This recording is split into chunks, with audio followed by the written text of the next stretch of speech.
Hi friends, tasty అడిగిన ఛానల్కి స్వాగతం. ఈరోజు మీకు శామదుంపతో పులుసు ఎలా చూపుతాను చూడండి. ఇప్పుడు ఇది కట్ చేసుకుందాం. కట్ చేసుకున్నాం కదా ఒకటి. చూడండి ఫ్రెండ్స్, ఇప్పుడు మసాలా ప్రిపేర్ చేసుకుందాం. నేను స్పూన్ ఆయిల్ వేసుకుంటున్నాను.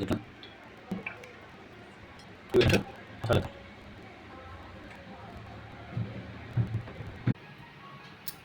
చూడండి, లైట్గా జీలకర్ర వేస్తున్నాను. అలాగే ఒక ఉల్లిపాయ కోసుకున్నాను, 2 పచ్చిమిరపకాయలు వేసుకుని కొద్దిగా ఫ్రై చేసుకుందాం. చూడండి, లైట్గా పల్లీలు వేస్తున్నాను. పల్లీలు కూడా ఫ్రై చేసుకుందాం.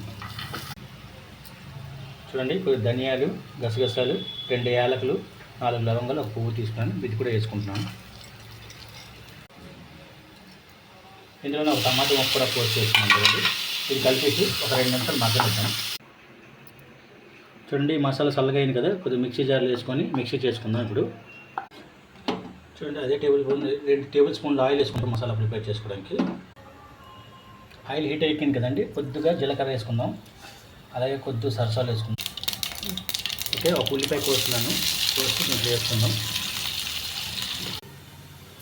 చూడండి, ఆనియన్ గోల్డెన్ కలర్ కూడా పేస్ట్ చేసుకుందాం. దీంట్లోనే పేస్ట్ చేసుకొని ఇలా కలుపుకుందాం. ఇందులో కొద్దిగా పసుపు వేసుకుంటున్నానండి. అలాగే రుచికి సరిపడా ఉప్పు వేసుకుంటున్నాను. లైట్గా నూనె తెలియదు కదా, ఇప్పుడు కొద్దిగా కారం వేసుకుందాం. కొద్దిగా అలాగే గరం మసాలా కూడా కొద్దిగా వేసుకుందాం. చూడండి, ఇందులోనే ఇంత చింతపండు తీసి వేసుకున్నాం. చూడండి, ఆయిల్ మొత్తం తేలింది కదా, ఇప్పుడు ఉడకబెట్టిన శామదుంపలు వేసుకున్నాం. ఇందులోనే 2 పచ్చిమిర్చి వేసుకున్నాను. చూడండి, ఇదండి. ఇందులోనే కొద్దిగా కొత్తిమీర వేసుకుందాం. అయిపోయింది శామగడ్డ కర్రీ. ఓకే,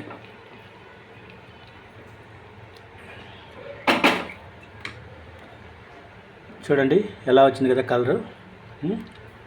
ఒకవేళ నా వీడియో నచ్చుంటే లైక్ చేయండి, షేర్ చేయండి, కామెంట్ చేయండి. ఓకే, శామగడ్డల పులుసు అండి.